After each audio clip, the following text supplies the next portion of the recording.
Welcome to a whole new video game series and a lovely little game called Opus Magnum. I'm Dear Darling, and why don't we work together to create our magnum opus?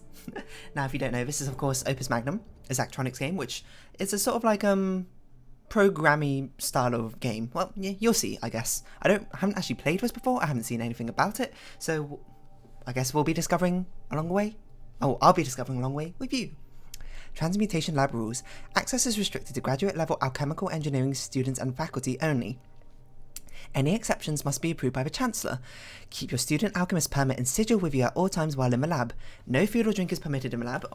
Honestly, pretty smart. Glad to see it's a constant in all scientific labs. Do not sit or lean on transmutation engines or their related components. Please keep the area clean for everyone else. That means you...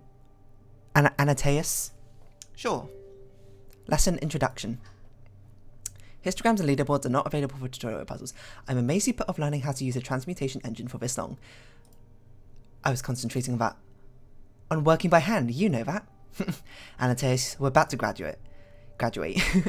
I know, that's why I need you to summarize all of this for me as fast as you can. Solve this puzzle to continue. So this is like, open, there we go. Oh my god. Basically, this is the whole concept of the game. It's got like an alchemical sort of plot, I suppose, where I guess we're an alchemist and we're trying to be really good or something like that, and then you got all this programming stuff to try and make these elements. Okay, let's see. These are reagents. They're input materials for doing alchemy, like these things. Ooh. Reagent, elemental fire, and input for alchemical machine. Alright, this is a product. Your job as an alchemist is to build machines that combine reagents into useful projects. Sorry, I can't read. Apparently it's my fatal flaw. To complete a puzzle, build all products. Press the play button below to start the transmutation engine. This is the instruction tray. Instructions tell machine parts what to do. There's a lot of things going on, so we'll just follow the tutorial for now.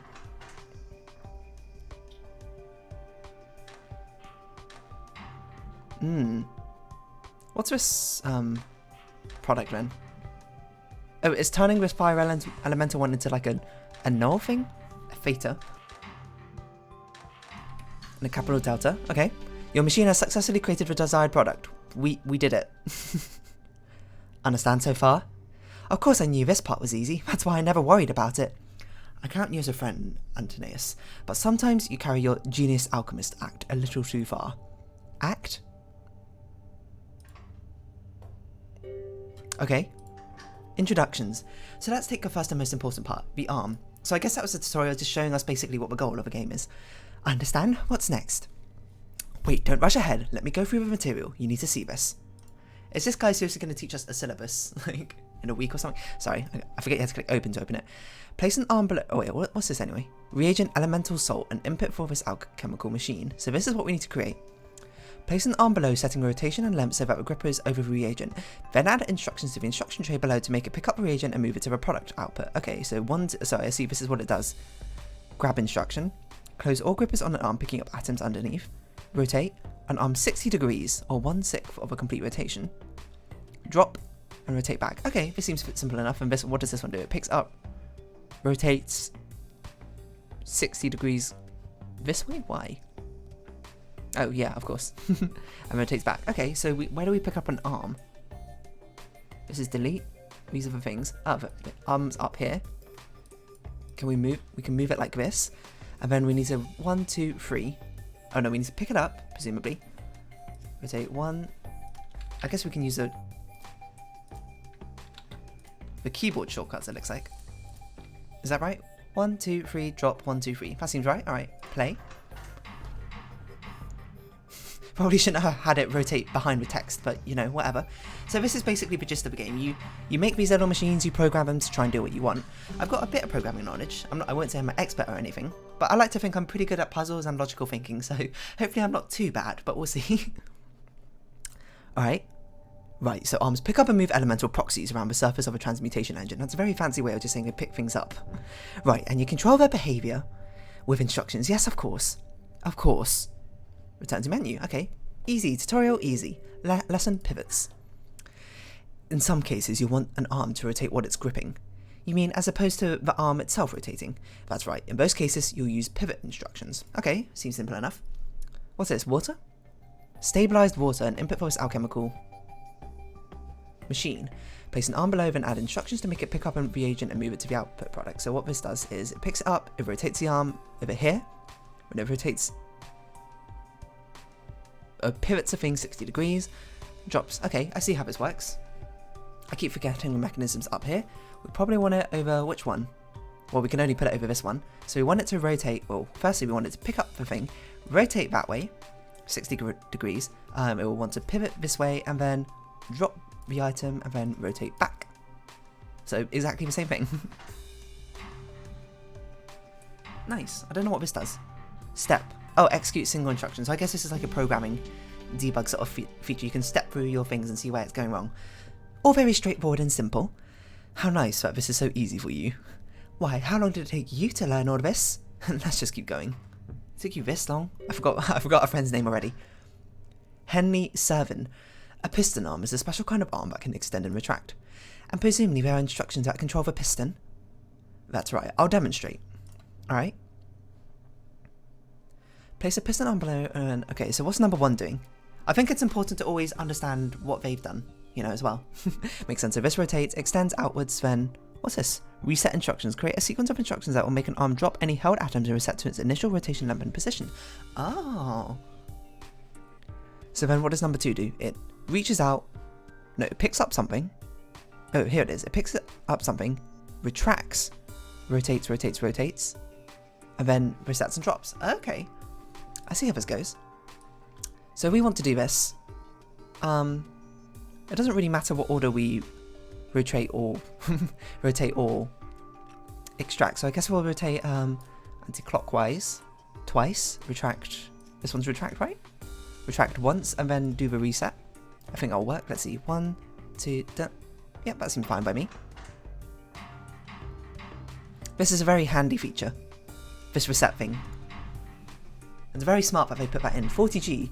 I noticed there's a pricing system here. I do know that the machines, there's like 3 different ways you can measure them. Like the pricing, which is basically how many mechanisms you use, how long it takes, basically the number of instructions you use, and the size, which so the physical like size of a machine you create.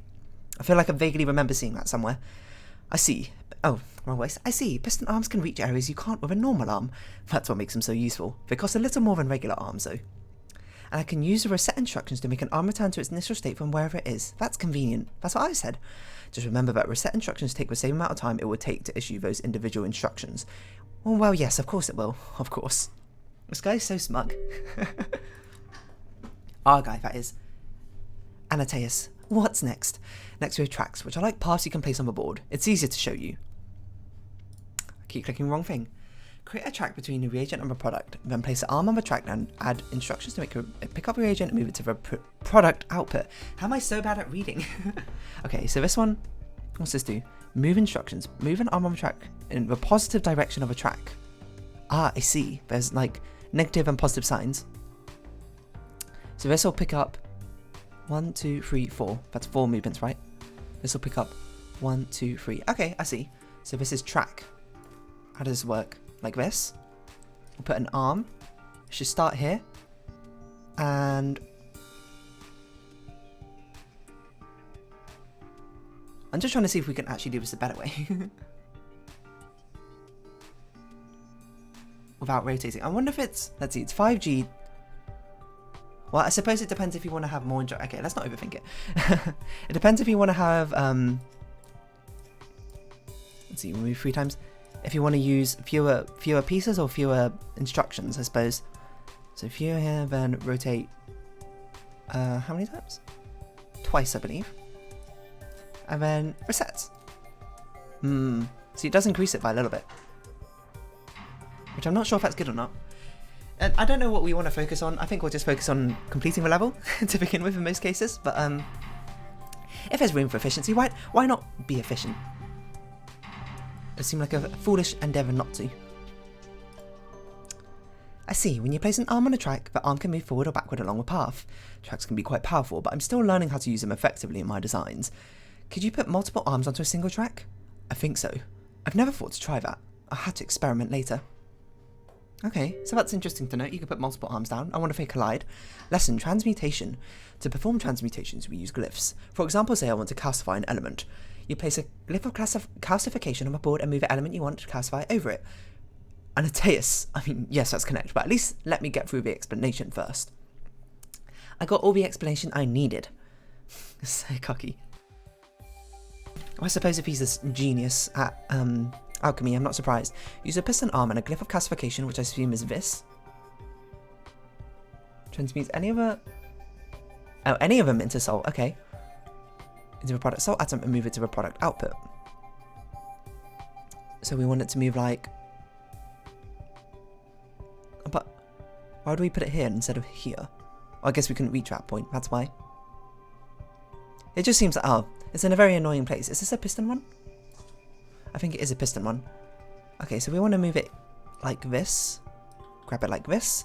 Grab up our item. Got to remember to do that. And I can see myself forgetting to pick up the item very frequently. And hopefully this will work.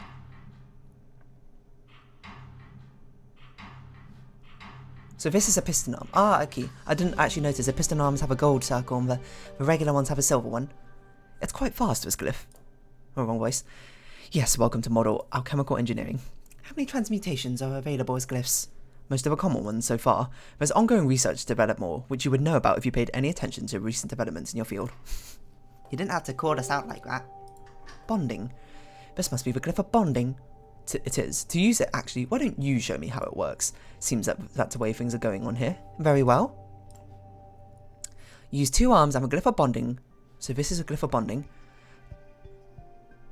To bond the 2 salt atoms together and move them to the product output. Okay, sure. So these are 20G. These are not piston ones. Note that. Do these automatically bond? They must automatically bond when they get something. Hopefully.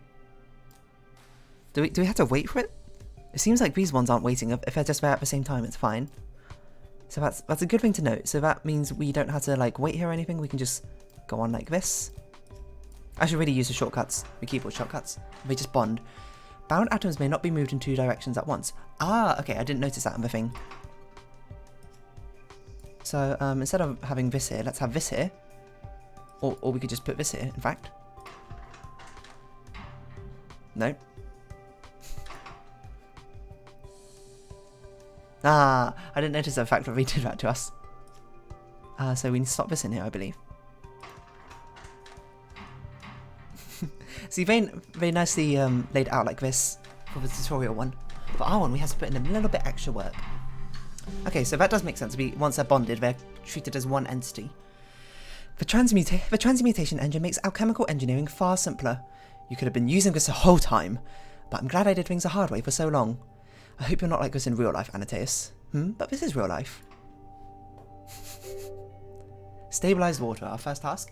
I think that's everything you need to know to use a transmutation engine effectively, so this guy just works in theory rather than using practice. And now he's actually putting the practice to the practice.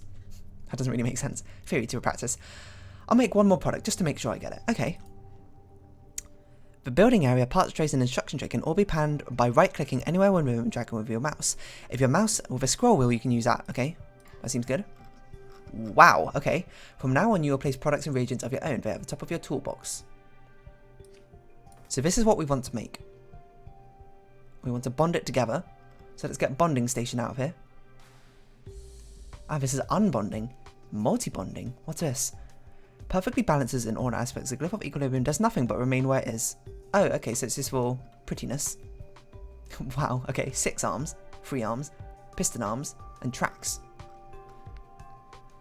Okay, well, it seems to me the smartest way would be to, we need to have some sort of, we need to have a bonding thing here.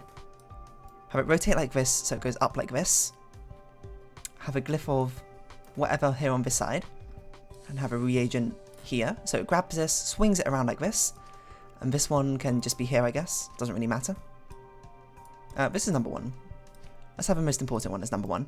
So number 1, you want to pick that up. What is this? Period overwrite. When starting a transmutation engine, all instructions are automatically padded, so they have the same period.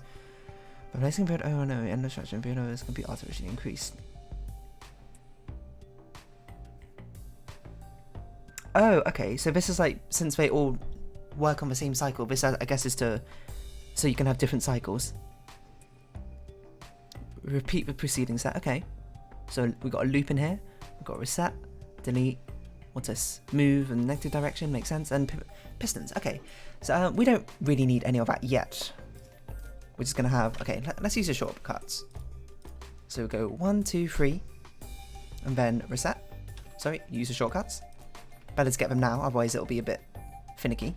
And then what's pick up, F, and then rotate once with D, and then reset with C. This hopefully should work.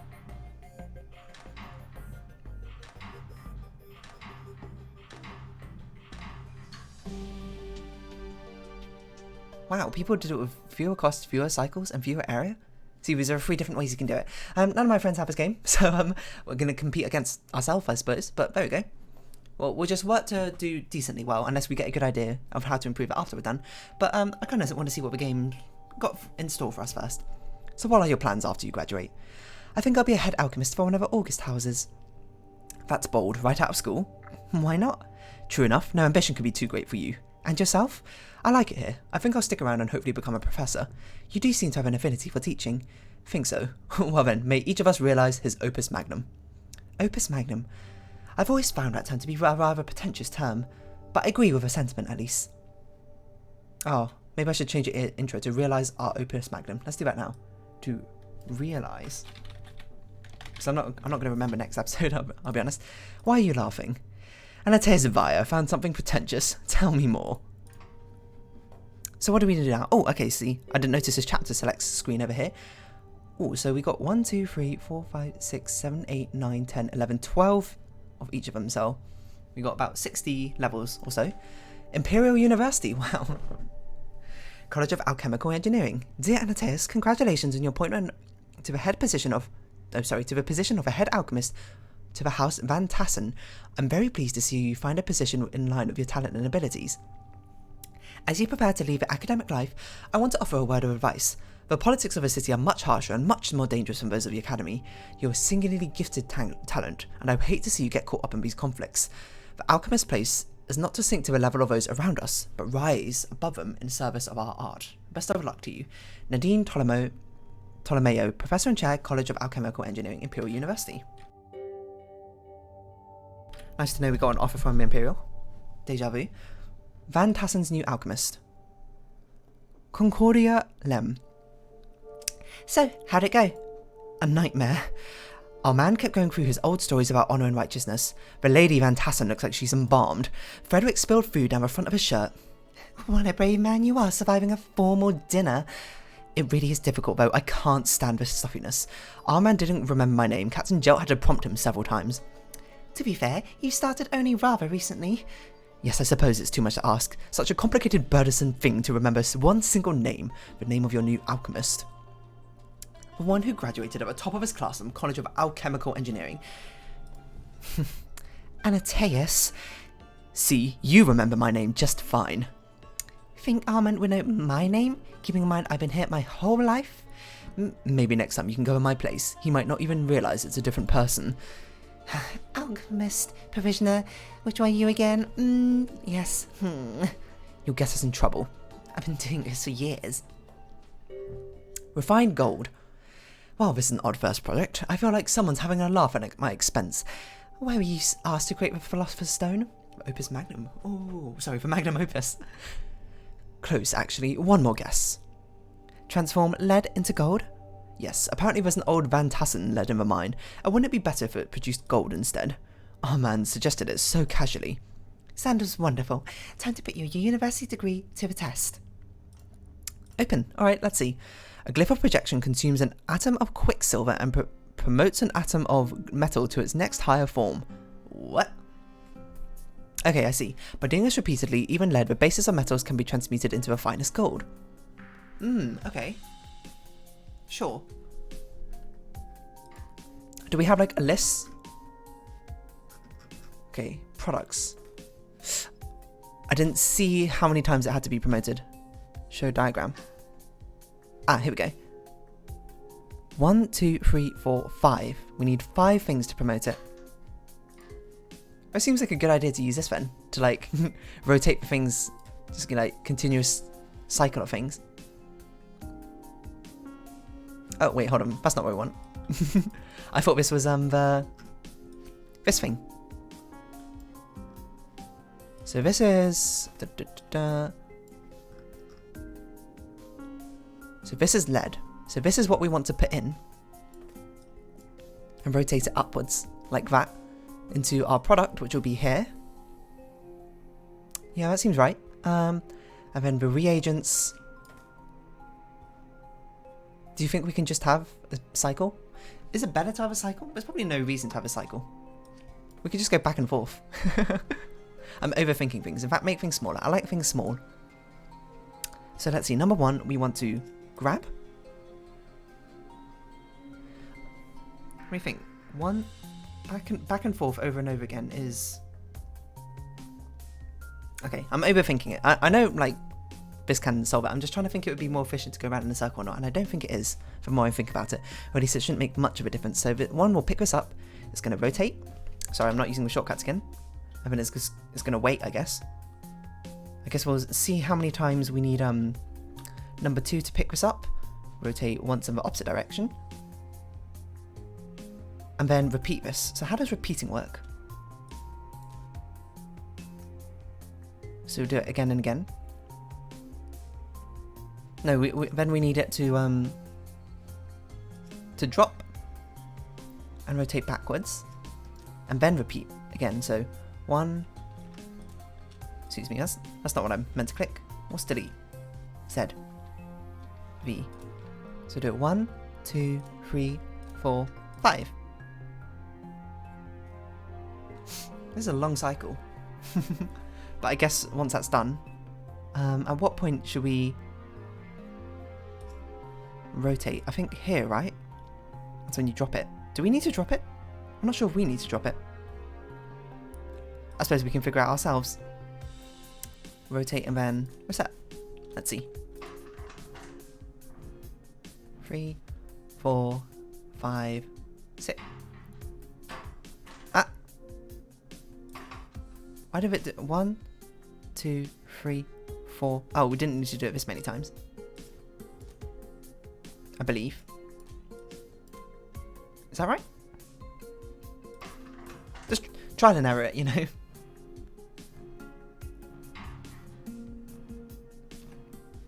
It seems like you could do this much more efficiently, because having to loop this over and over again feels like you can have a smaller cycle here and then just have a very clever system set up here, which, you know, maybe this one could be like a 6-armed one and just continuously rotate around.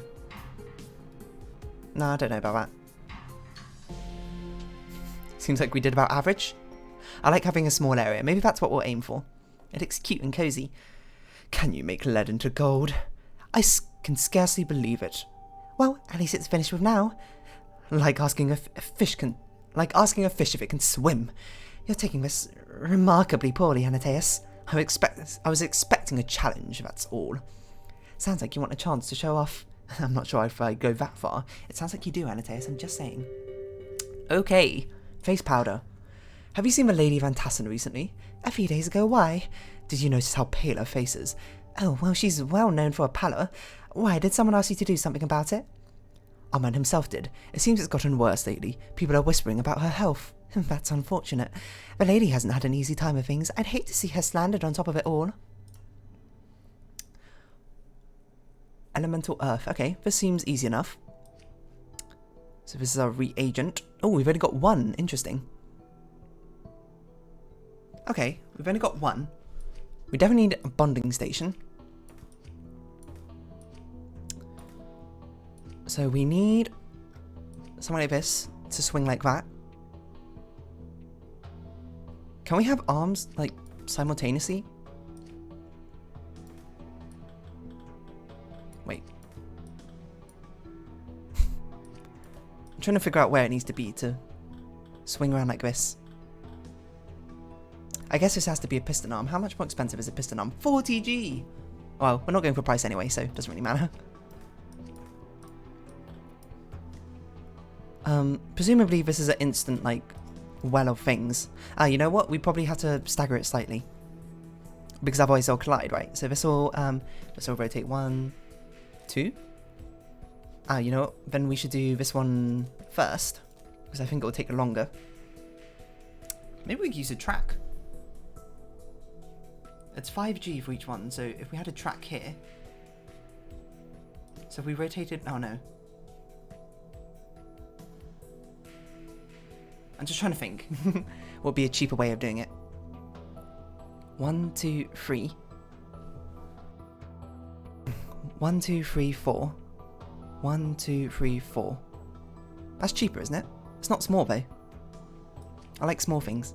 This is even smaller. Now I look at it. Keep everything small. This is in fact even smaller if we do it like this. That's what we're aiming for no apparent reason. Ah, wait a minute. No, we need this to rotate first, don't we? Rotate out the way, so it'd be here. Rotate twice, in fact. Then retract.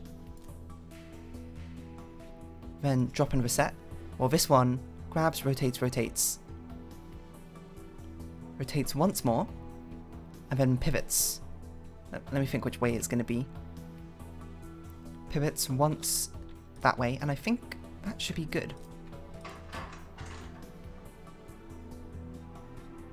Okay, do we have to stagger it once more? We can shift click in this game? Amazing. Atoms and arm bases may not collide. What? Because I want to retract it this way, but it's not going to work because it's going to be over this thing. Okay, how else can we keep this small then? Let's just go with a track idea I originally had. Well, not originally had. I was going to have to go like this, which is really annoying. 1, 2, 3, 4.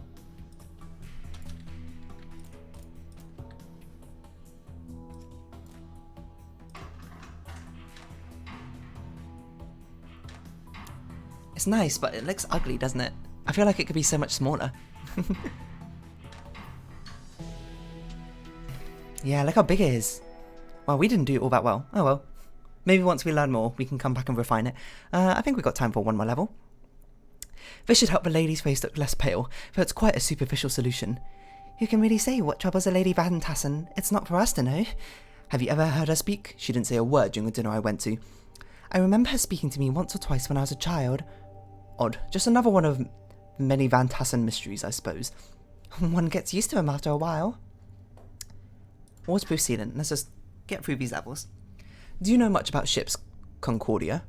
Our merchant fleet delivers goods from overseas about once a month. Why? Captain Jelt told me that they used to have some kind of substance they put on the hull so they don't rot. I've never been. I don't know anything about it. Have you ever been on a ship? I haven't. No. You?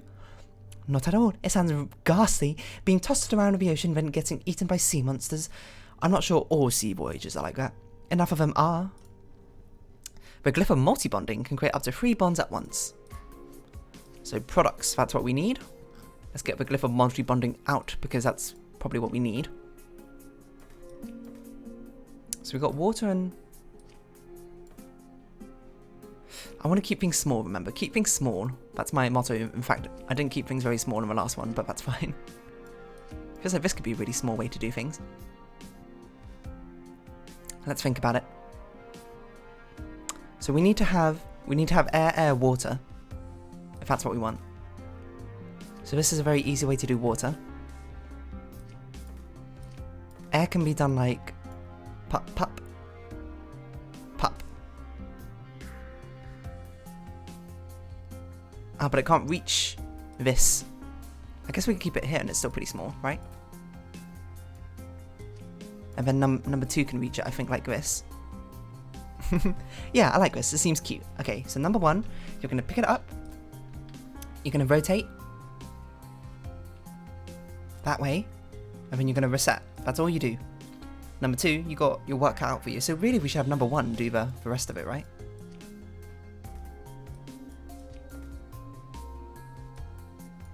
Number 1 can only grab here, so...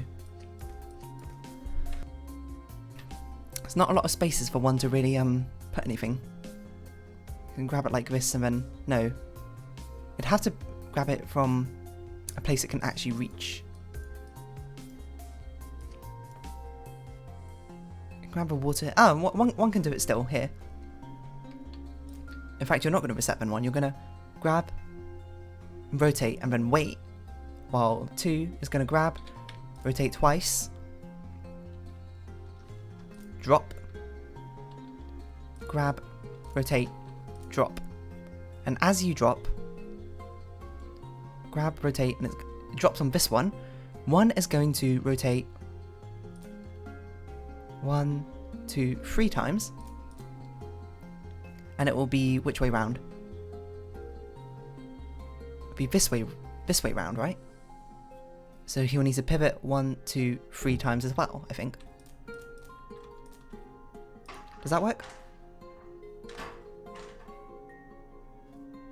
Ah, they may not collide.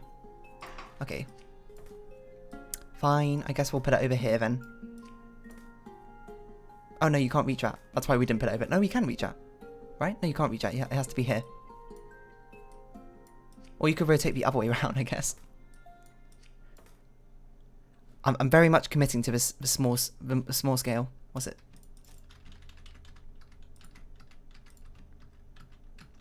Delete.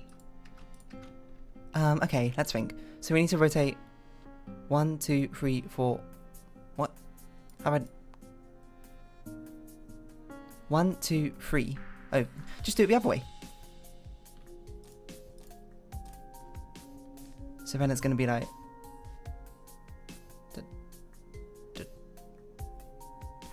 Is it going to collide with this? It might collide with that. Alright, fine. We'll just do it like this then.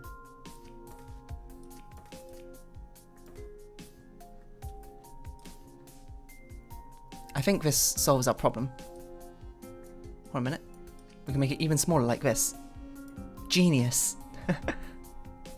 So then we only have it rotate once. Oh, thank God. Control Z's in this game. Made by a programmer. Step, step, wait, step. So, delete this and this. Delete that for now. Rotate back this way. And it's going to be facing like that. And we need it to pivot 1, 2, 3 times.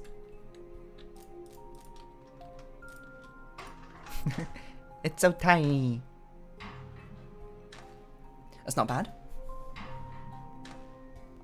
It feels like it would be much harder to get much of a smaller area, to be honest. What? I was so high in area, but my cost was low. 22? Is that the number of spaces you take up? How do you do something smaller? You know what? You could probably use the same. You could probably just use a double bonding one, right? And then just use it twice. Oh, that put me in my place. With a sealant ready, the fleet should be ready to set sail again and bring back, well, whatever it brings. They're loaded with all sorts of things. Cloth, pottery, mineral ores, rare herbs, strange stones, sometimes even animals. Sounds like a good business. I'm not sure. Those contracts were drawn up many centuries ago. I doubt even our man knows the details. I think we'll call this first episode here, so this has been a good introduction to Opus Magnum. I'm looking forward to playing more of it, so if you have been watching, thank you very much. This has been Opus Magnum, and I've been Dear Darling. Any likes, comments, and subscriptions are greatly appreciated, and if you want, join the Dear Darling Discord down in the description below. I hope we can see each other again, but for now, it's our farewell, so until next time, bye-bye for now.